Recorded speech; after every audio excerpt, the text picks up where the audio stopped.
Tatuanuku e takoto akene. Arahina mai mātou, I roto I o korua, korowai, aroha. Mō ake tonu, tihei, moriora. Tēnā koutou katoa, e hui mai nei ki te totoko te kopapa o te rā. E minui tēnei kia koutou. Ko wiwi te whenua, ko rarua te awa, ko ngā mautu te kāinga kei te puna umanga o e mahi ana, ko Natasha Dunn tako ingoa. Nō reira, tēnā koutou, tēnā tātou katoa.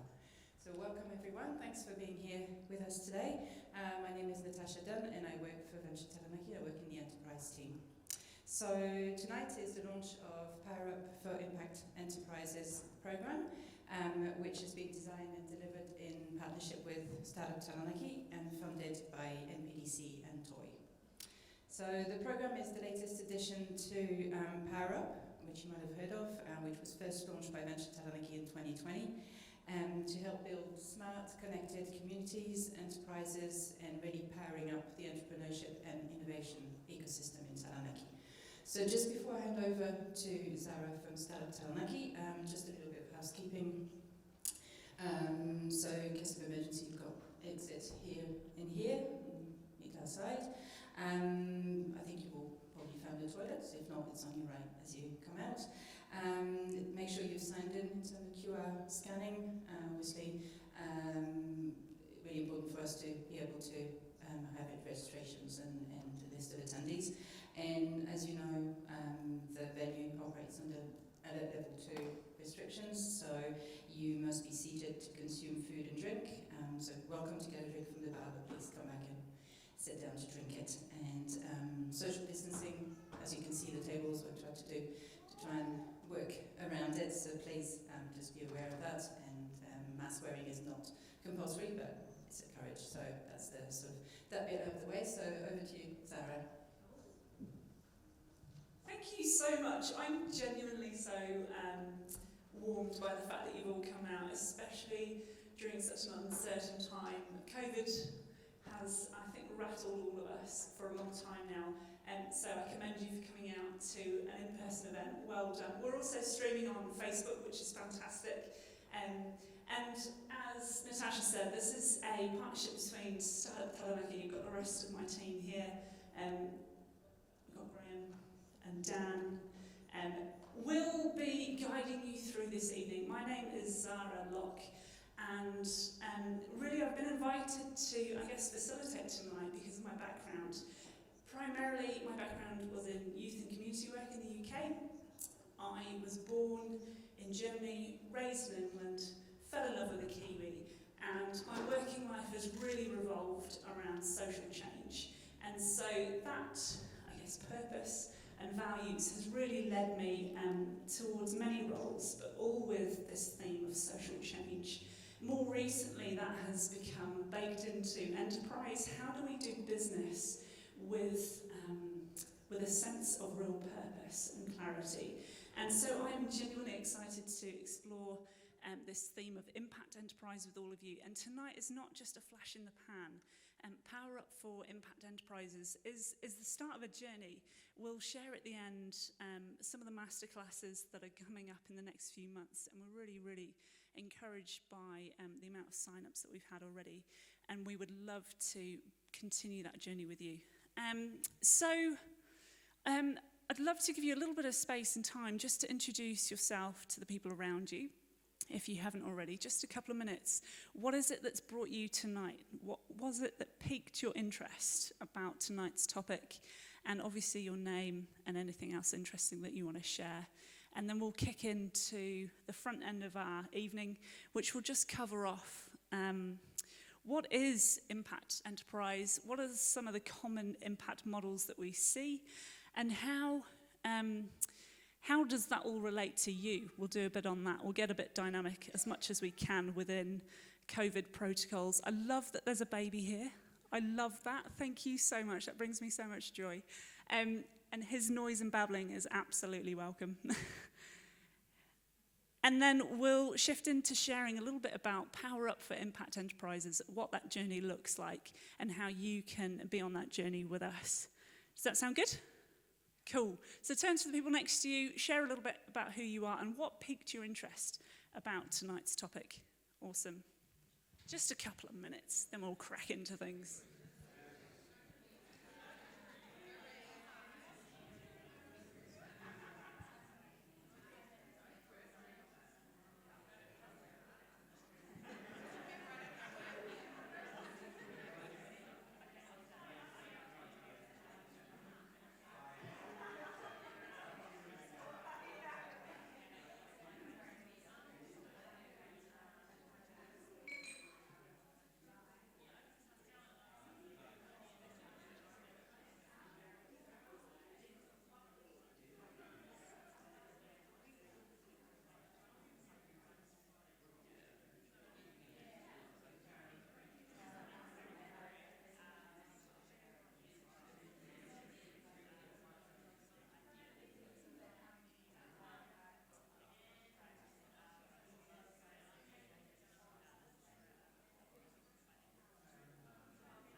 Cool.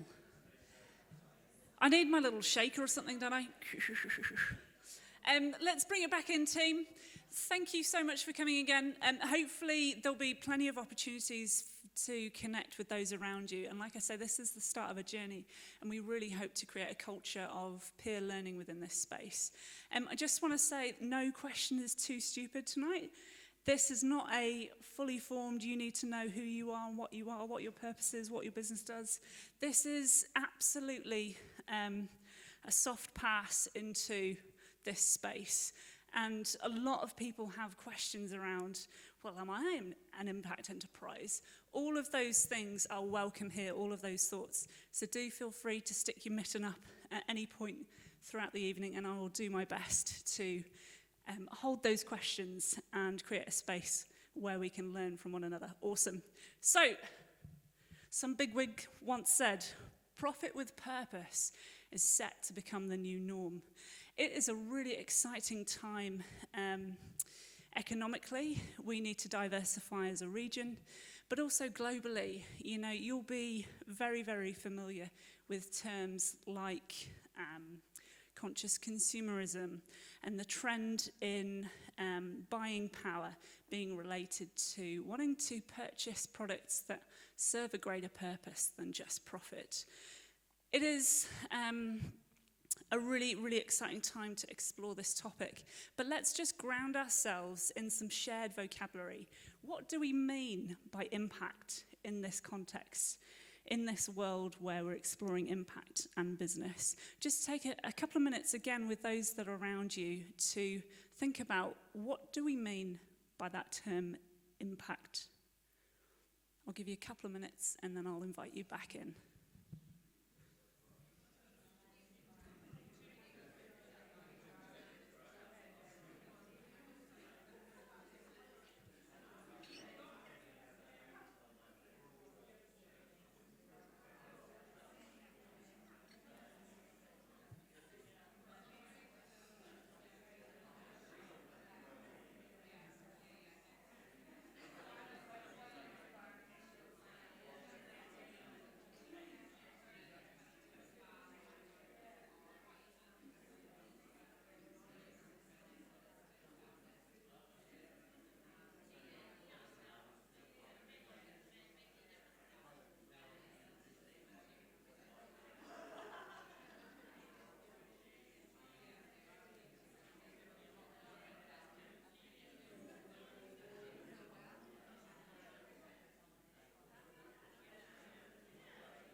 Okay, team, how are we doing? I'm hoping to hear some fantastically articulate, clear responses to my question. What do we mean by that term impact? Is anyone bold enough to raise their hand and share with us their definition? Excellent, over here.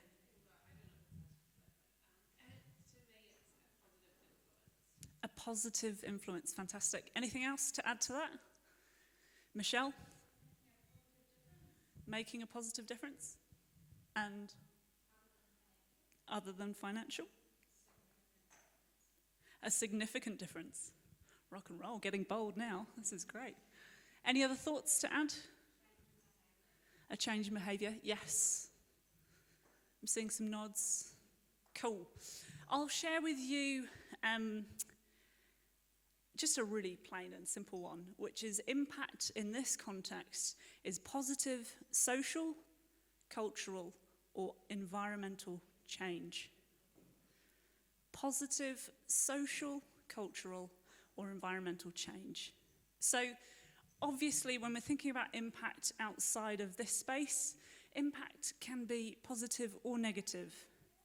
Somebody said influence. Influence can be intentional or unintentional. But in this context, when we're thinking about impact enterprise, we're looking to create positive social, cultural, or environmental change. Cool. So what is impact enterprise? Really, really simply, impact enterprise is a purpose-driven organization that trades to deliver towards that social, cultural, or environmental purpose. Has anybody seen that definition before? Marcia has. Anybody else? Ah, okay, interesting. Yeah, cool. Cultural, yes. You'll see in a minute, I'll share some slides around the spectrum of impact, and definitely want to include Māori enterprise into this space, and definitely cultural change. So impact enterprise is a purpose-driven organisation that trades to deliver a social, cultural, or environmental purpose. The clue for me is the intention. So it's always impact is the primary purpose of an impact enterprise, but they trade. So they make a financial income to deliver on that purpose. So it's impact enterprise, purpose first. Cool, so this is the spectrum of impact enterprise. Do feel free to wander up if you can't quite see it. I'll share what's on here. It's quite bright, isn't it? It's quite glary. But essentially, on this side of the spectrum, we've got charity with fundraising or grant income. So that's just purely a not-for-profit charity that is solely reliant on funding, delivering their impact. Over that end of the spectrum, which is the far, far end of the spectrum, is just a commercial enterprise. So somebody said something other than profit earlier. Profit is the most important thing to a commercial enterprise over that end of the spectrum.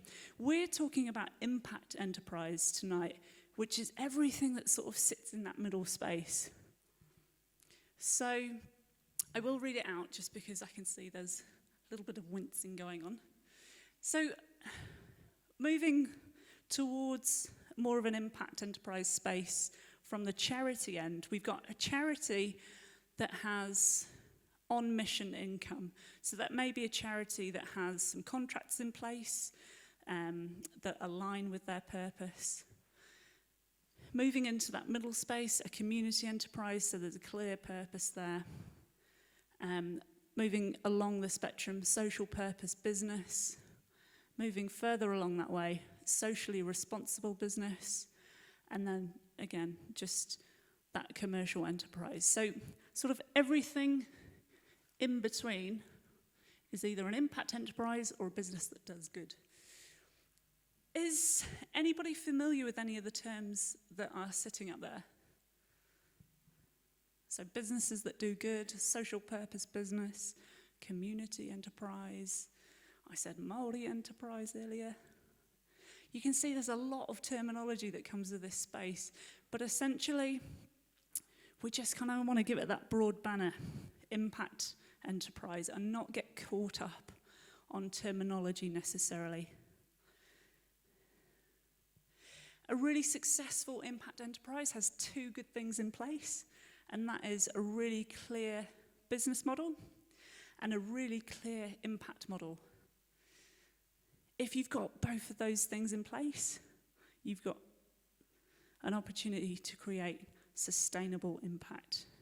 And I don't mean that in the environmental sense in this case. I mean long-term positive change.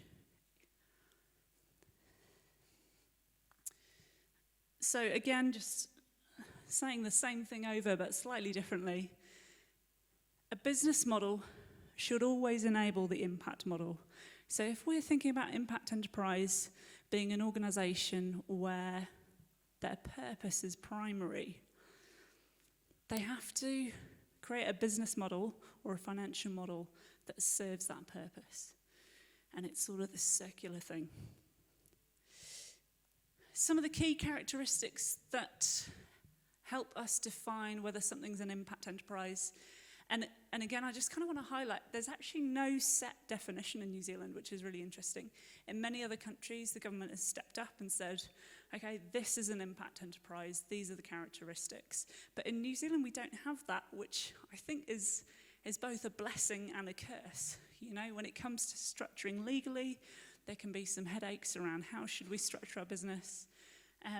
But some of the key characteristics that organisations use to look at impact enterprises and distinguish whether they are or not is the purpose of that organisation primary?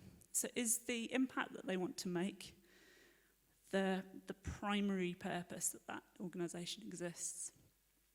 Is the majority of their income from trading a product or a service? And is the majority of either their expenses or profit spent on fulfilling that purpose?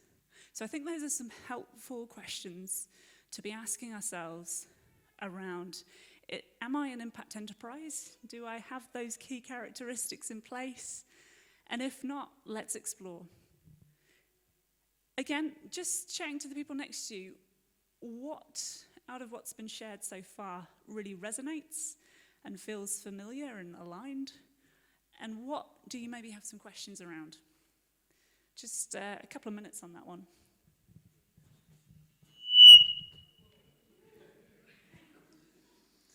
Sorry.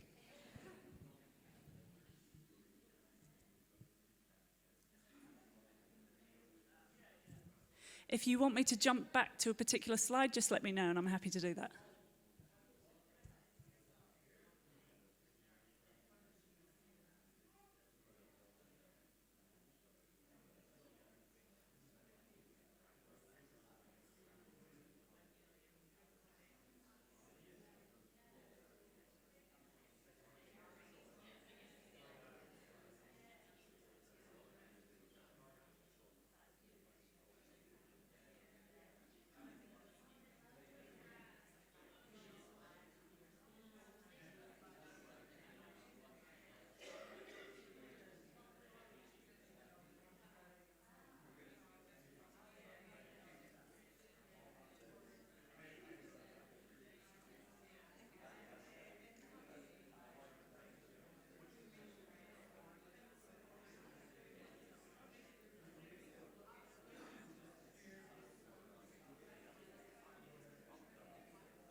It's so lovely to hear the energy and the warmth in the room sort of building up. I'm curious. I'm your curious friend this evening. What are some of the thoughts that are ruminating for you? Anything that's resonating in terms of what I've shared, in terms of what is an impact enterprise so far? Go on, be brave. Keith.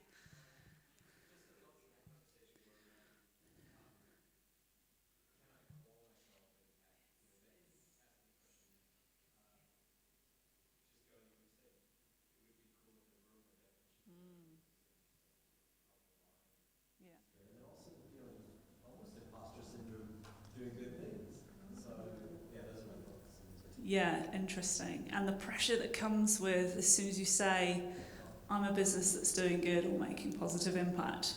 It's like, how are you going to prove that? Running a small business and how hard it is to run a small business and make any money at all. Yes. And then, going from there. So those are the key thoughts. Fantastic. Yes and yes. Thanks for sharing. What other thoughts are simmering? What's majority? 51%, if you want to get really specific. 51% or more. Yes, so where this definition is useful is in a space where, let's say, social procurement. Let's say there's a government body that want to procure from an impact enterprise. They need to be able to say, okay, you are definitely an impact enterprise. We can see from your expenses, from the way that your constitution is written, from the way that you create your income, that you are creating positive change or working towards a really clear purpose. Yes? So if it's the majority of that expenditure of profit, what's the rest of the profit spent on? Good question.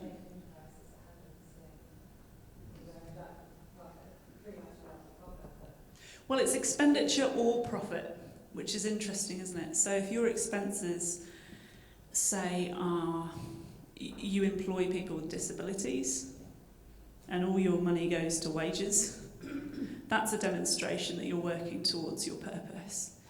Yeah, and let's, if I zoom us back to this spectrum, I think where those characteristics of like 51% or more don't help is that actually charities that earn contract money might not be making 51% or more on a contract, but they'll be getting some money from a certain part of what they're up to. So there's definitely different ways that plays out on that spectrum. You know, the more you go this way, the more money you're probably putting in your pocket. The more you go this way, you're probably putting more money towards your purpose. Cool. I am keen to get into the 3 most common impact models that we see with impact enterprises. So you'll remember I talked about the business model, and then I talked about the impact model. So an impact model is a way in which you deliver your impact. Impact being your social, cultural, or environmental positive change. And these are not all the models that are out there, but they're 3 of the most common, and they're 3 really clear ways that we can look towards examples. So if I'm using employment to deliver my impact, that means that I am making every effort possible to employ people that would normally face barriers to work. That's a really, really common impact model that impact enterprises use to deliver impact. And I'll share some examples later. Embedded impact. If I'm an impact enterprise and I sell a product or service that is my impact, I'm an impact enterprise. And again, I'll share some examples shortly. Or profit distribution. That is another way that you can deliver impact. So if I sell a product or service and make profit, I can then choose to cut some of that profit off and give it to a charity that will deliver my impact for me. So employment, embedded, and profit distribution. I'm seeing some nods. Are you with me, team? Is that nice and clear? Absolutely, yeah. It's just different ways of delivering impact. So, what are some examples? Let's talk about some national examples. So, Aotearoa wide, will enable. Has anybody heard of this company? I'm hearing I use that product. I know someone over here that is very familiar with that product. Fantastic. Will enable. They are an employment impact enterprise, and by that I mean their primary purpose is to create as many jobs as possible for people with disabilities. So they make cleaning products, they sell cleaning products, but their staff is made up of people with disabilities. So people that would normally face a barrier to work, they've chosen to be really clear on that purpose. As well as doing that, they also use sustainable recycled plastics to make all their packaging, and they encourage refilling. So they're doing multiple things there, but their primary purpose is to create as many jobs as possible for people with disabilities. So they're based in Christchurch. Critical design. Has anybody heard of Critical? Yes, Graham has. Critical, their primary purpose is to reduce plastic waste. The way that they do that, they're an embedded impact model, so their product is their impact. So they collect commercial plastics, milk bottles, and they turn it into really, really stunning furniture or products. So their impact model, the product is the impact. Yes?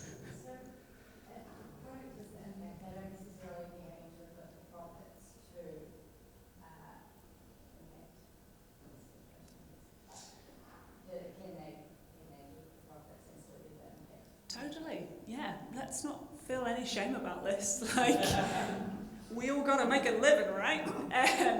Yes, but if they were to pursue procurement opportunities, they'd need to demonstrate their expenditure, their profit going towards that purpose in different ways. Zara, we didn't hear the question.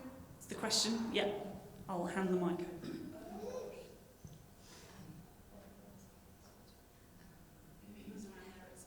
So my question was, if their product is impact, then does their profit not also have to be put towards an impact? Thank you. Cool. I think the main thing to bear in mind is the purpose primary? That is really the key definition of a impact enterprise, and those key characteristics that are used to create like a robustness around that definition are helpful, but they're not stringent, especially here in New Zealand. Cool, so that's Critical Design. They're based in Auckland. They started in Mount Roskill. Again, they do other things to deliver impact, so they employ young people where they can. They do heaps of other stuff, but they're very innovative in the technology that they've developed. We actually had them speak at a StartUp Taranaki event probably a couple of years ago now. Yeah. Awesome, thank you. Has anybody heard of this company? Yes, cool. So they're an Aussie-based company. They've now come to New Zealand, and they're a profit distribution impact model. So they make and sell hand creams, toiletries, again, cleaning products, I think. But essentially, their model is that they skim off some of that profit and they give it to impact partners that work towards water sanitation projects, mainly abroad. So if you're a conscious consumer and you see that on the shelf versus just a bog standard hand cream, you know, you're more likely to go towards something that's going to deliver some impact as well. So that's their model. Those are the national examples that I wanted to share that really, I guess, crystallise those impact models. Who remembers what the impact models were? Nice and loud, nice and loud. Boom. Employment, embedded, profit redistribution. Awesome. We have invited a couple of local examples to share, and I've put one person on the spot in particular this evening, share some local examples of organisations that fit onto our impact spectrum. So, can I invite Dan to maybe make that go? Do we have a second microphone that we can run around with? No? Okay. Over to you, Dan. All right. Thank you. I don't know if I can talk through that. And I need to move away from that speaker because it's freaking me out. So our first local hero in, God, I think I'm really loud as well. Our first local hero in the impact enterprise space is Dan Willey of Greenbridge. So Dan, I'm going to stand appropriately socially distant from you and ask you to talk about, just give 1 minute who you are and what Greenbridge is. Kia ora koutou, my name's Daniel. We've been running Greenbridge Homes and Landscapes for almost 10 years now, and we are what did you call it, an embedded, I have to look at the back of my hand, I wrote it down. So just because you don't know the names of it doesn't mean you can't be doing it right. So we've been doing it for 10 years. Our main thing is about doing work that positively impacts environmental outcomes. We're also looking for positive community outcomes, and we do actually do some of the other things and give money. We're also major sponsors for the Sustainable Yards Trail, which is starting this coming weekend or the one after, and the following. So, yeah, what else do you want to know? What do you do? So we provide a range of services from landscape through to homes. Our main purpose is about healthy people, healthy planet when we drill down, and so everything we do works towards that. We've got 4 different areas, which is the landscapes, which is regenerative landscapes, there's healthy homes, there's resilient connected community projects, which are larger projects. At the moment we're doing a 12 home development in Pika Pika, which is an eco-village, and we also do some sustainable education. So that's sort of it. And so if I was just to ask you to kind of go to your heart rather than your head, what does it mean to you to be doing that? In simple terms, I had a business prior to this in Wellington, which I ran for 7 years, which was making me good money. I was working 3 days a week, but I was finding myself getting depressed once a month, thinking I wasn't doing anything worthwhile in society. And so we shut down that business, moved to Taranaki, and asked the question, what does worthwhile work look like? And developed a concept around permaculture, which some of you may be familiar with, and it grew from there. And it was really about being able to look my kids in the eyes in future years and say, look, regardless of what happened with the world, I can look in the eyes and say, we tried to do something positive. Awesome, and can I just ask you, of the 3, where you fit on that particular spectrum? In that particular spectrum,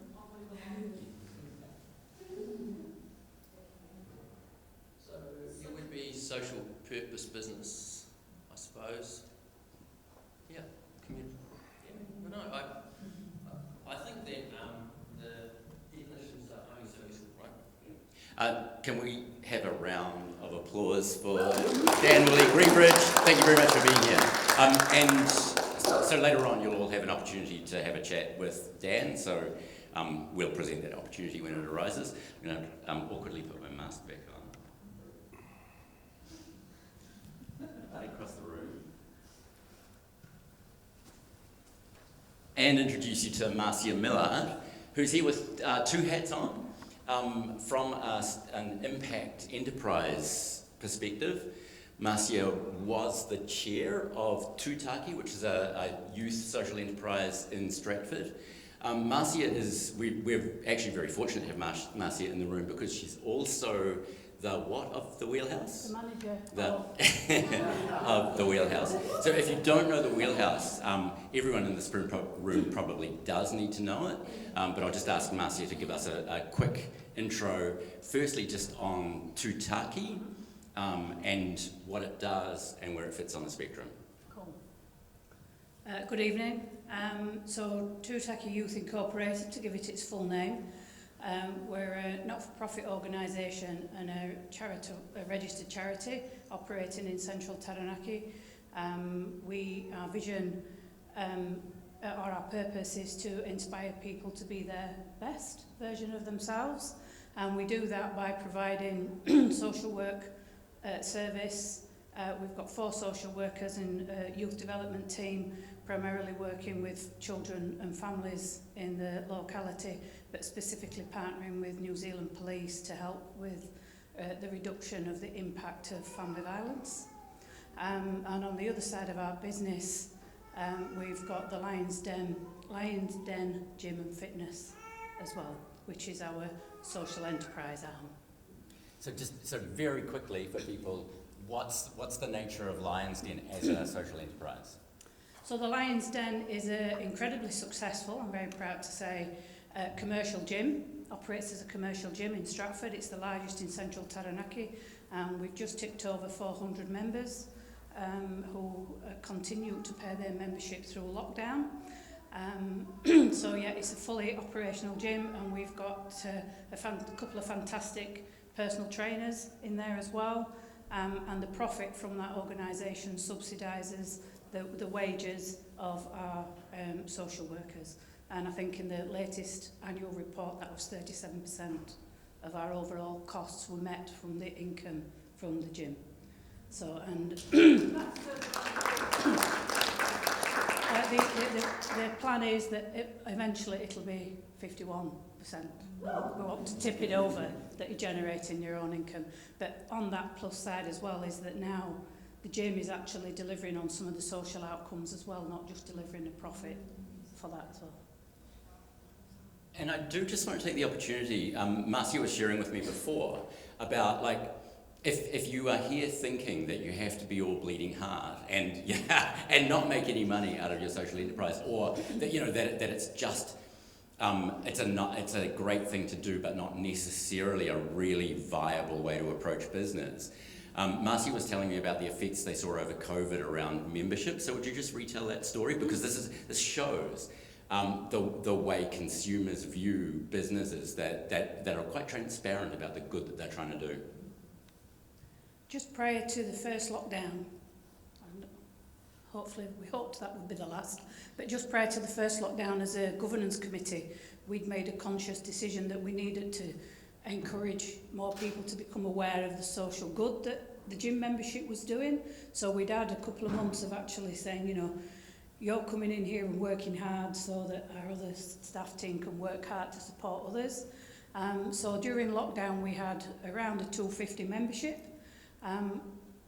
People pay their membership on a monthly basis. So in lockdown we suspended the membership so they didn't need to pay, and the amount of people who continued to pay because the need for our social service side of the business had increased with family violence statistics going through the roof.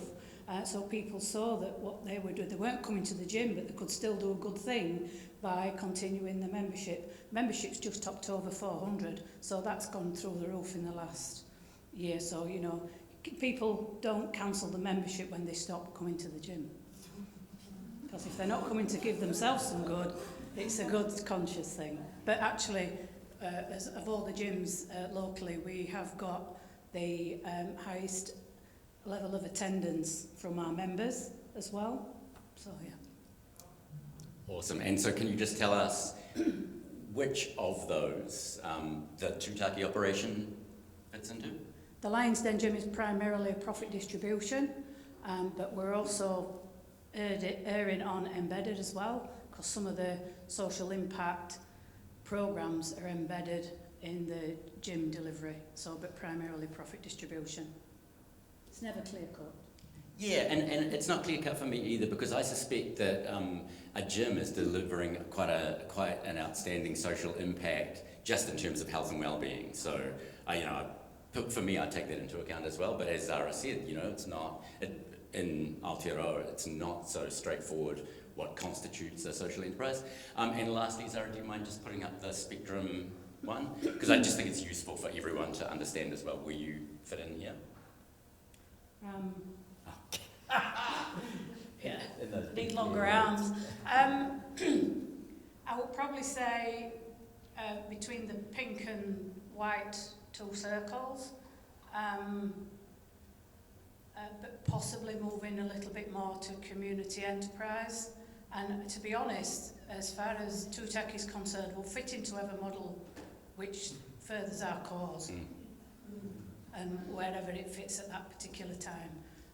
But you don't just, Mrs. Miller wheelhouse hat on, you don't have to be a charity, you can be a not-for-profit who's not a charity, that have a charitable purpose. Yeah. So it's just, thank you. Thank you. All right. Thank you very much, Marcia. Can we have a round of applause?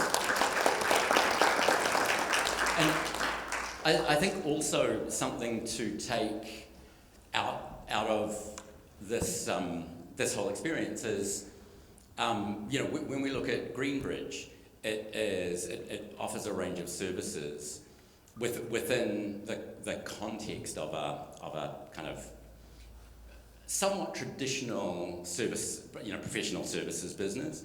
Tūtaki is an example of an organisation that started out of seeing a need, but is growing more complex over time and expanding based on new needs that it's encountering just through its growth and just by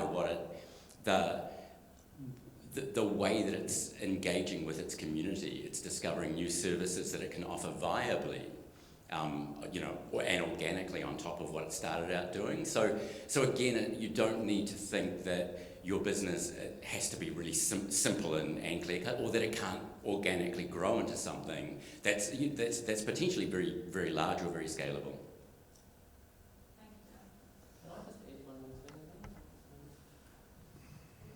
Go for it, Dan. I was just going to add one more message in that we're excited that we've actually just taken on investment for a new arm of our business in Southern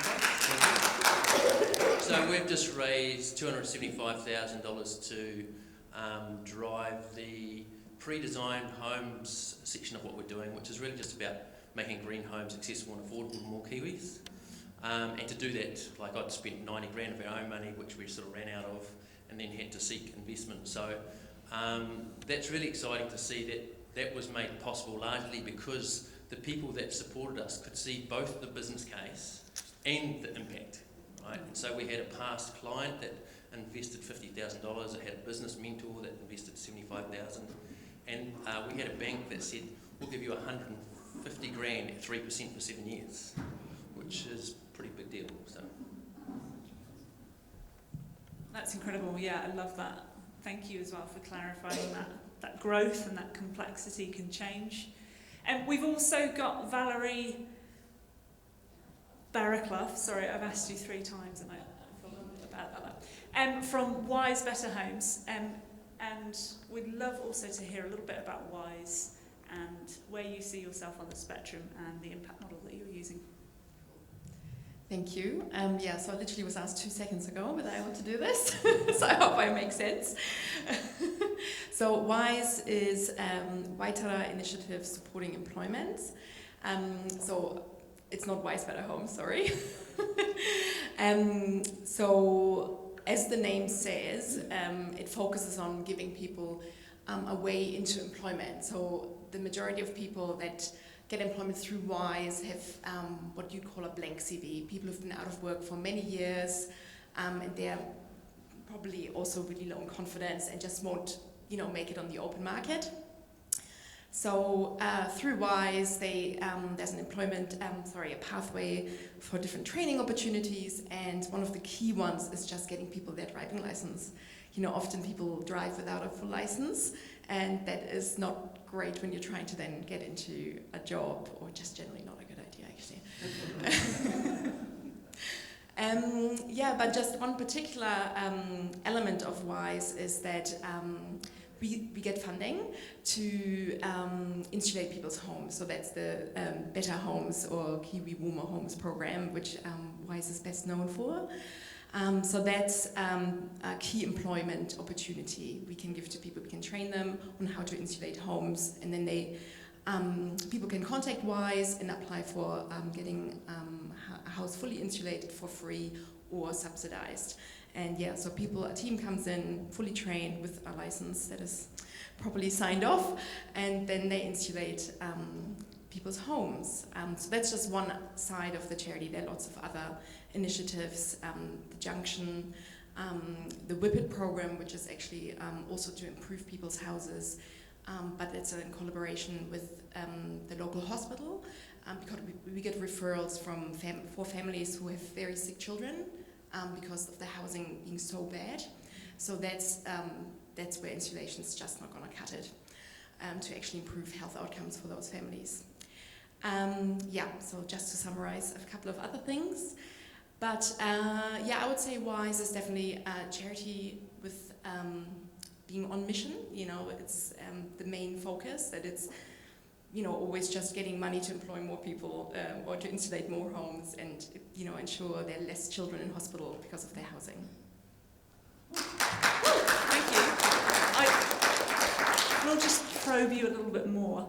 Outside of a traditional funding model, what are WISE's income streams? So you literally asked me 2 seconds ago to do this.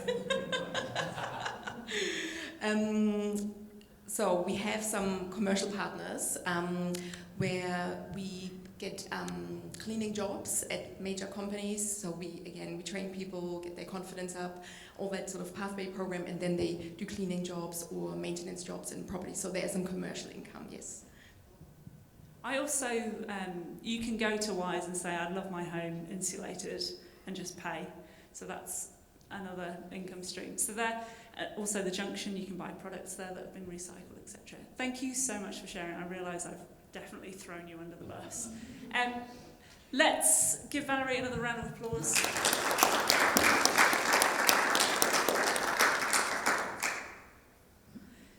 Awesome. So we've talked about what is impact enterprise, what are some of the characteristics, and some of the, examples at a national but also local level.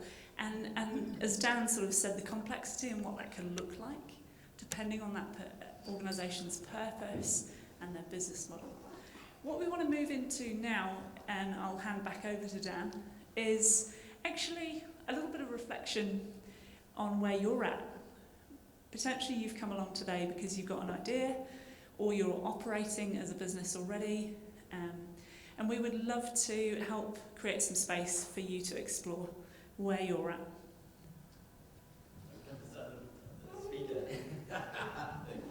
All right, this could be disastrous in a COVID level 2 setting, but can I ask you all to put your masks on?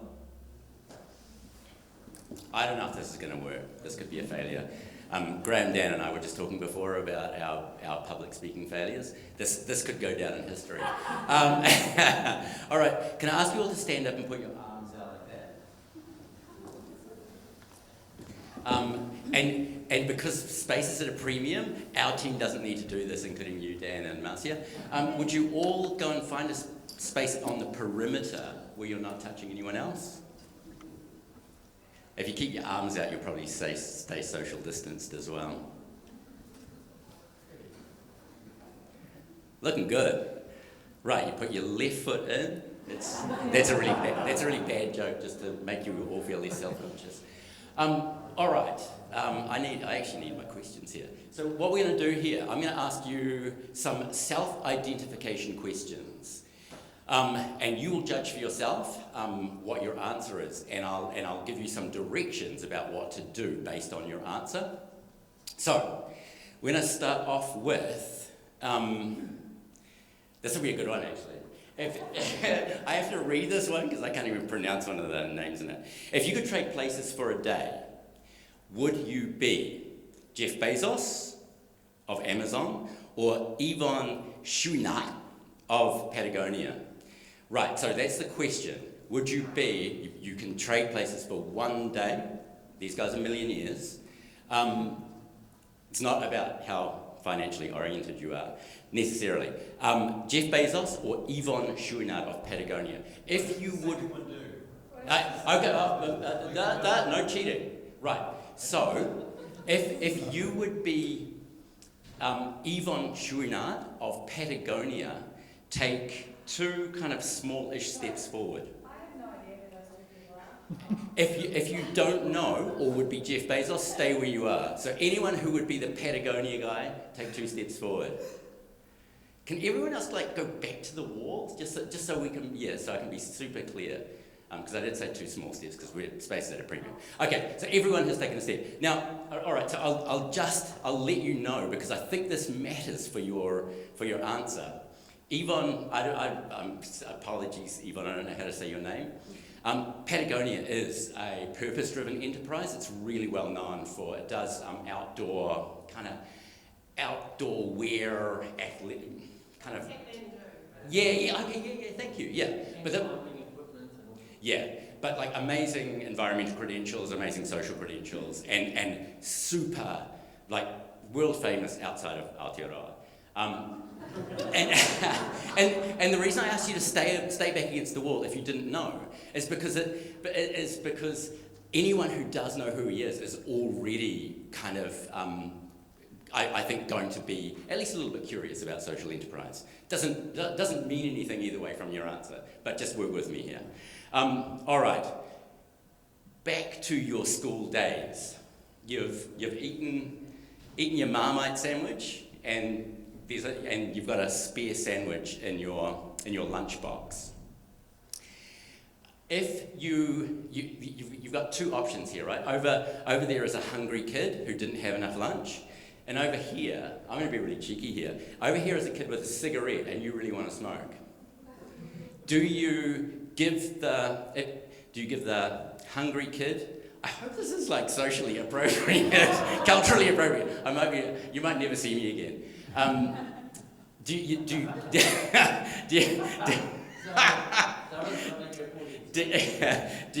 give the hungry kid your sandwich, or do you trade it for a cigarette? In this story, you have to imagine you're that bad kid that smokes behind the bike sheds. If you give the hungry kid your sandwich, be honest here, people. Take another couple of steps forward.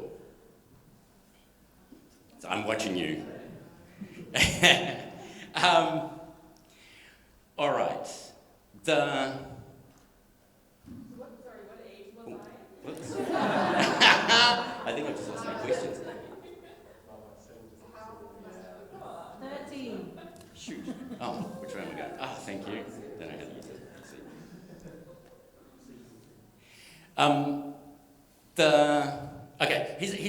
Just a really simple one.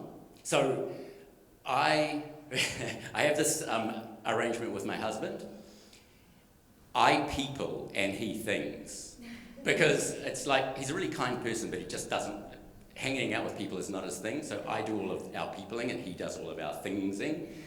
He's fixing my car right now. If you are a people person, not a things person, take another couple of steps forward. All right, I'm going to skip over it and just go right to the end. So, now, you desperately need a job, and there are only 2 roles going in New Plymouth. One is an HR role, and the other is a finance role. I know, move, get out of here. Sorry. And I'm especially sorry, Jamie. If you'd take the HR role over the finance role, take 2 steps forward. All right. So, this, it's probably not going to surprise you now what this is trying to indicate to you. But what I'm going to suggest is, if you've stayed back near the perimeter, by our very scientific exercise that we've just taken you through, it's going to indicate to us that you've got a proficiency around the business modelling side of things. That would be what you have an affinity with. It doesn't mean that you have no affinity for impact modelling. It just means you've probably got already a degree of proficiency in the business modelling side of things. Again, science says that if you're closer to the middle of the room, you are probably of the social enterprise mindset that is more community minded and more possibly more about your network and how people can interact with your business than the business modelling side of things. So what I want you to do is, we are really going to encourage you, like honestly, the program that we've put together in partnership with Venture Taranaki, I think this is a really good program by any standard. And we're going to encourage you at the end of this that if you want to proceed with this journey and find out more, that you sign up and come to some of the masterclasses that Zara and Graham and I have put together. But have a look around, because if you are heavily kind of have a heavy affinity towards the impact side of the business, have a look at who in the room is kind of closer to the wall, because those are the people that you can go to for some advice and support and help, should, of course, any of you choose to go ahead with this. And likewise, really it's the people who are in a different kind of concentric circle to you. Just have a look around the room and clock who's there, because I know myself as a serial entrepreneur. It can be a lonely journey, and I think most of the time you don't have easy access to resources. That other people are a massive resource.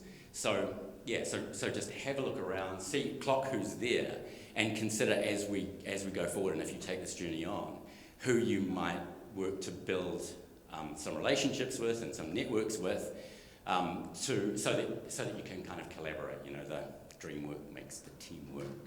I think that's this section. So thank you very much all for participating, and glad I got to share some science with you. Robust research, evidence-based science. Thank you, Dan. I'm really, really curious to get a sense of who's in the room in terms of what stage you might be at. And this is just something that I'm interjecting on the cuff. Can you put your hand up if you have come along tonight because you're just really curious? You're not necessarily operating an impact enterprise. You're just curious to know more. Cool. Hands up if you've got an idea brewing. Fantastic. Hands up if you're operating a impact enterprise, anywhere along that spectrum or model. Fantastic. That is such a good mix. There's going to be such richness in our conversations. We want to move through to create some space and to further explore your curiosities, whether you've got an idea and you want to hear more from some of the local examples that have shared, just to test that idea, or whether you're just curious to sit in on some of those conversations. Perhaps you're operating, perhaps you want to know what other support is available, and we will outline kind of the crux of the program and the masterclasses that Dan has alluded to. But let's take some time now, whilst adhering to social distancing, to allow you to use the time as you wish to get the most value out of this evening. So I'm going to invite, if you're curious to know more about Greenbridge, which was what Dan shared about over here, an impact enterprise that's is focused on the environment and creating change through their product or service, which is house design, landscape design around the regenerative space, and you want to spend some time diving deeper with Dan, gravitate over here. If you are curious to know more about Tutaki and their model of impact or business, and you want to spend some time with Marcia, feel free to jump over there. I'm not going to put you on the spot, but you are happy to chat about Wise. Fantastic. So if you want to spend a bit of time with Valerie, I'm also just going to create a fourth space. If you've got further questions around anything that I've shared tonight in terms of what is an impact enterprise, and you just kind of want to nut some stuff out with me, I'll sit over here if that's okay. I'll take hostage of your table. We're going to give a decent chunk of time to this. We won't labour on it if it feels like the energy's fizzing out, because we do want to share with you PowerUp for Impact Enterprise and what that looks like in the next couple of months and what's available in terms of further support and resources around this space. Sound good? So we've got Valerie Wise, Dan Greenbridge, Marcia Wheelhouse, Zara. I did work for the Arkina Foundation. I now help organisations articulate and measure their impact. So I'm in this space most days when I'm not with my son. So if you've got other curious questions for me, come and grab some time with me over there. Sweet, let's do it. I do wonder if we can maybe put some background music on even though we're streaming. We'll see if we can make that happen. Cool, awesome.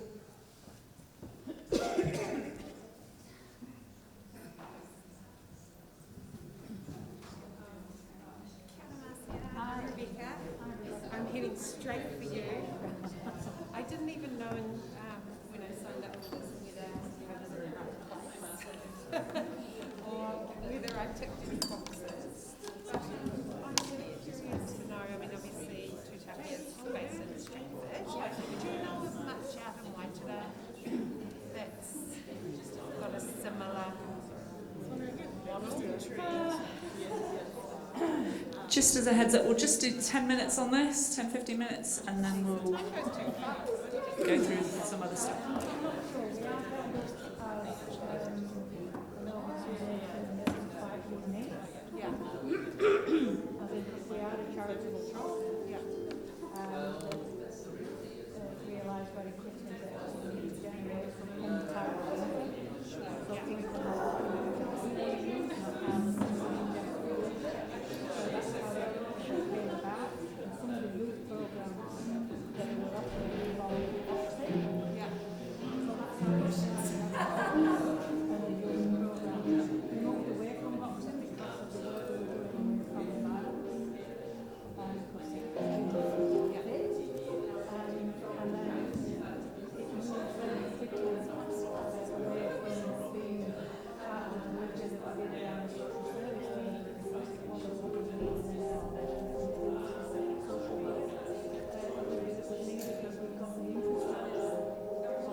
got 8,000 followers.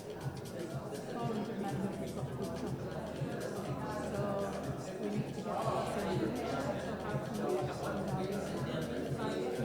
Expand our reach. And hopefully it's the team process. So everything looks like a dual process. We're always seeing two very separate organisations. A lot of the personal trainers in the gym have programs. They've got their strong point program, strength training. We're always planning school pay them to go to school and it's not just about physical strength, it's about strength of character,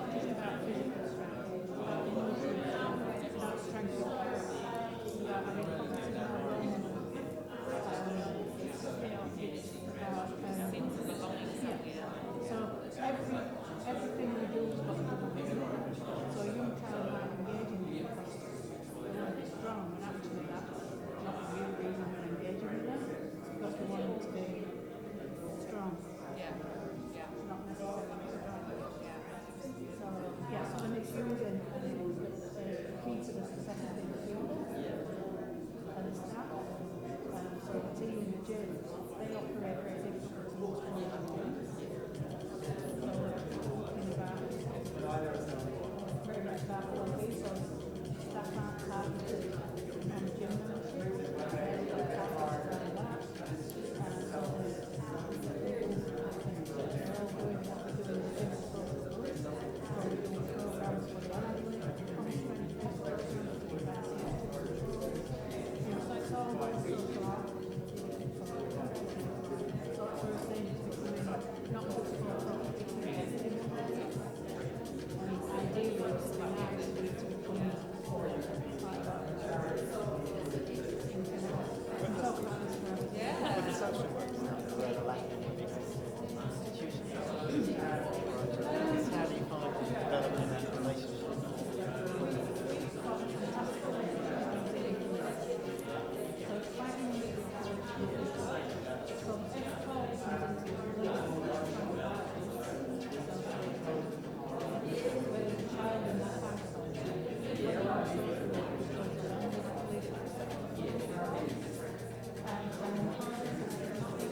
So using the tools that we got for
But you're sounding super sensitive, but also intentional. Yeah, so thanks so much, Marcia. And just start with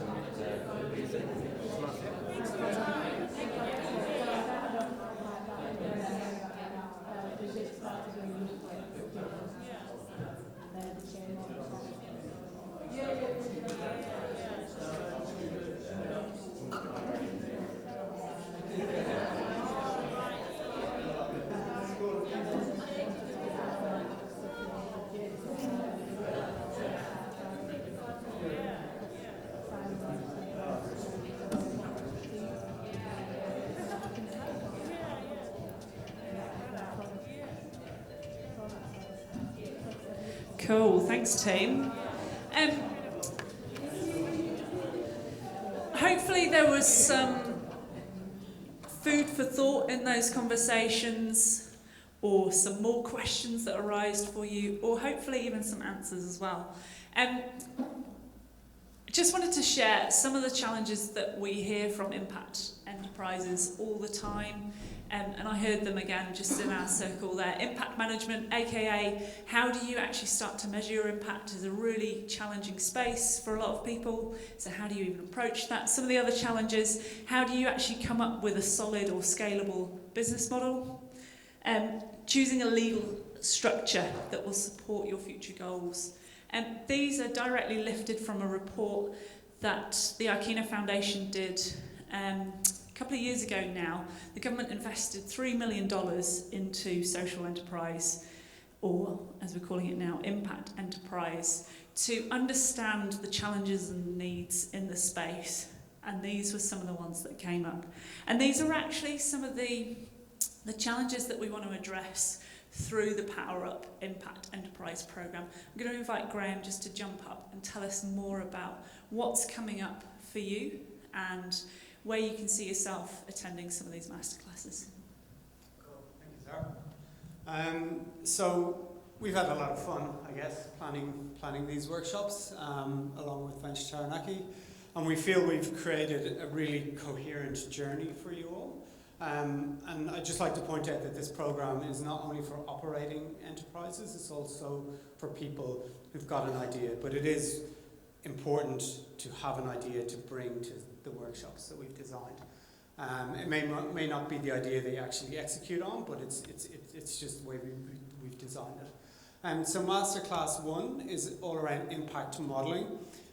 So we all kind of have a loose idea of what the impact is that we would like to create, but it's really important for you as a social entrepreneur to really understand that impact and the steps it takes to get there.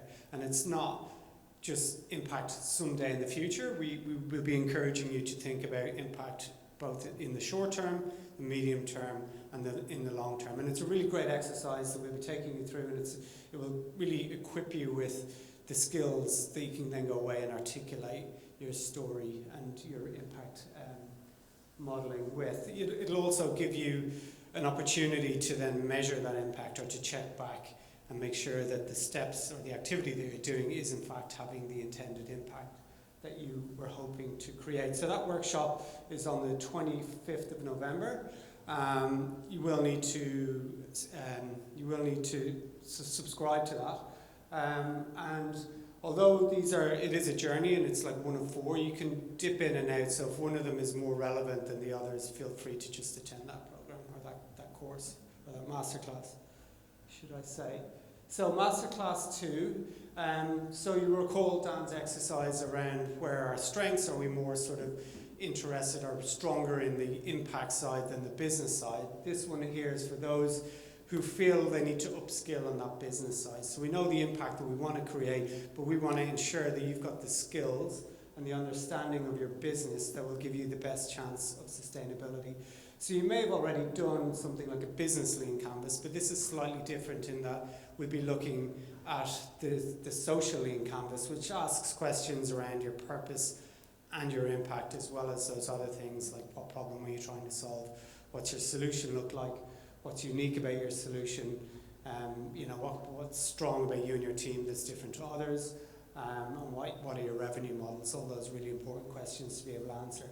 Also, after this workshop, you'll be coming out with a bunch of assumptions, because we can only ever have assumptions through the workshop. But we'll be giving you ideas or ways you can go out and validate those assumptions, because that's another really important part of it. Getting out there, asking the right kind of questions to get the right kind of data to ensure that the activity that you intend to do is going to have ultimately that impact that we want to create. What date is that one on, Graham? It's on the 2nd of December, sorry. What time of day is it on? That's a really good question. Yes. Evening time. Let's say 5:30. So Masterclass 3, which is on the 3rd of February, is structuring for impact. So already we've looked at different models, at different ways, and we've talked about not-for-profit and about charities and fully for-profit businesses. It's really important that you choose the right structure to enable you to be as nimble as you want, or rely on certain grants that you might need or funding that you need to give you the best chance of success in your business. So we'll be bringing in some experts who'll be able to talk you through each of those different options. Say, for example, you did have a blended model and you'd have a product or service you wanted to sell, and that's one revenue stream, but you know it's not going to be enough, and you know you're going to rely on grants of some description. Well, it's really important for you to know what grants they are, what the criteria for those grants are, because if you set yourself up in the wrong manner, you may not be able to access those grants. So if you're a fully for-profit business, somebody like Toy Foundation may not be able to give you any funding or support for that, despite them really being interested in the impact that you're creating. So that'll be a really good masterclass. It's on the 3rd of February. Oh, what time? 5:30. Let's say. And then the final masterclass, storytelling for impact. So it is a journey. So you'll understand your impact. You'll have a really robust business model. You'll know what structure you're trying to create. But then how do you pull it all together into a coherent story? Something that you'll be able to take to investors, to your customers, to other stakeholders, and really be clearly able to articulate why you, why now, and why this product. And that's something that we're going to be looking at through this workshop. So what else can I say about that? Yeah, it's like an elevator pitch. And this is all leading to what's coming next, but that elevator pitch is just going to be your opportunity to really succinctly describe what you do. 5:30, 10th February. Where will it be? To be decided. I mean, gosh, it could be level 2, level 3. We'll have to be agile around that one. There isn't. No, these are all free to attend, but places will be limited, so do sign up early. So this is leading to an event we're really passionate about, which is called SOUP, which is a really grassroots, community-focused crowdfunding event. So you will really, by this point, understand your business, what you are, what you stand for, and we'd encourage you then to take that elevator pitch and come attend a SOUP night. We're going to try and make this as big and as special an event as we can, and we'll be charging people $20 to attend, and we'll be then encouraging those to stand up, pitch their idea for 5 minutes, answer questions for 5 minutes, and then those who attend and have paid their $20 get to vote on their favourite impact enterprise, and then the winner just simply takes that money home with them. It's great. It's a really good way to get that little bit of startup cash, and the bigger the event is, obviously the bigger the reward. Yes, bring all your mates. Exactly, yeah. So time, gosh, I'm not going to say, to be decided, but that will be on the 24th of February next year. And by that point, we'll have a really strong community of social entrepreneurs in the region. And we've been thinking about how we might want to keep together and keep connected and keep supporting each other, because another important part of all of these masterclasses is that there will be a component of peer learning. There's a lot of knowledge in this room, and we'll be able to support each other and answer each other's questions. And so we hope to run meetups called Bounce, where there'll be very carefully facilitated meetups, but the idea is that we'll be gathering around a problem or an issue that one of us might have, and we'll be just brainstorming or bouncing ideas around. So the date is the same date, isn't it, as the previous one? Okay. Incorrect. Yes. I knew I'd get one typo in there. That will be ongoing post the SOUP event. And that's it. But we'll answer some questions now, but I'd just like to encourage you all to sign up. There's a lot of energy in this room, and if we go together as a cohort through these programs, we'll have built a really great community. Cool. So any questions on any of that? Yes. So we've got everybody's email address, and we'll be putting out some information to all of you. But if you just talk to Natasha from Venture Taranaki behind you, Natasha's got a list of all your names, and we'll just put a big tick beside it, and that's it. That easy. So act now and act quick, because I think what we're saying, spaces are limited to 30? 24. Okay. Okay. Yes. Okay. Really sick. Cool. So any other questions? Was I that clear? Wow. Cool. So that's our call to action, Natasha. Yeah. Let's invite you up to close out the event. Can I do a little bit more of a slight feedback opportunity? Can you just hold up your hands, imagining 0 to 10, indicated by the number of fingers. Give us a score out of 10. How likely are you to want to sign up to any of the masterclasses? Fantastic.